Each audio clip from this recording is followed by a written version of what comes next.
Bonjour, je suis Julien Trudel, le fondateur d'Ecos Studio. Je travaille depuis plusieurs années dans le domaine de la réalité virtuelle. Dans un premier temps, de manière associative, puisqu'on propose des expériences en réalité virtuelle auprès d'enfants hospitalisés. Et puis depuis quelques années, de manière professionnelle, puisque je travaille auprès de studios de développement de jeux vidéo et de studios de développement de technologies émergentes. En 2020, j'ai décidé de mettre cette expérience-là au service du tourisme en créant Ecos Studio.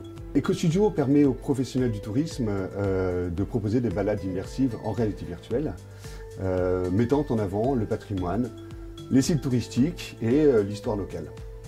Nous concevons puis nous réalisons des parcours géolocalisés où chaque étape met en scène un lieu sous forme de récit raconté et illustré en réalité virtuelle. Chaque projet est unique car il part de lieux et d'histoires locales, ça c'est très important. L'idée c'est toujours de partir du réel, de l'environnement, un bâtiment, un paysage, une peinture, et de les modéliser ensuite en réalité virtuelle afin de servir de contexte à une histoire. On a choisi d'utiliser la réalité virtuelle car elle permet d'imaginer et de voir autrement les lieux. Par exemple en nous plongeant visuellement dans le passé et dans l'histoire.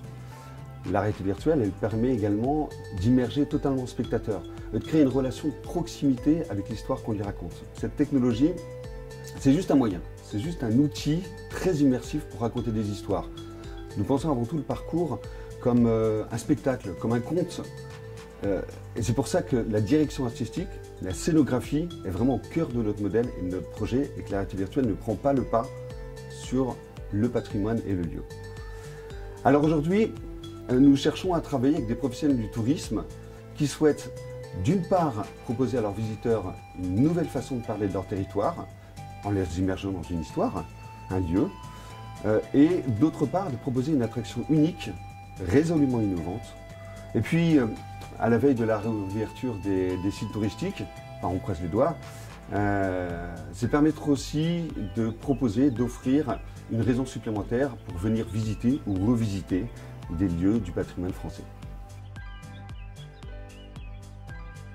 Alors notre plus belle réussite, et c'est à la fois notre projet fondateur, c'est une balade qu'on a imaginée à Saint-Michel-Chef-Chef, à l'établissement La Brise de Mer.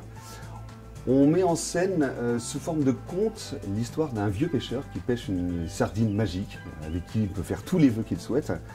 C'est une balade qui propose de suivre toute cette histoire en 5 étapes de 3 minutes, comme un fil rouge, tout au long d'un parcours qui dure à peu près 1h30 à pied, le long de la côte. Et nous, notre souhait, c'est qu'on continue à raconter plein d'histoires comme ça avec des professionnels du tourisme. En 2020, c'est vrai qu'on a eu la chance d'être lauréat du Tourism Innovation Lab. Pour nous, ça a été une formidable opportunité. Alors pour nous, mais comme plein d'autres startups comme la nôtre, qui sont accompagnées par le Tourism Innovation Lab, c'est d'abord d'avoir la confiance de professionnels du tourisme qui croient en nous, qui croient en notre projet et qui nous soutiennent par la formation ou de l'incubation, par exemple. C'est aussi une belle opportunité pour nous de se faire connaître, de parler de notre passion, de parler de notre projet, de notre approche innovante, dans laquelle on croit fermement et pour laquelle on voit un très bel avenir dans le tourisme.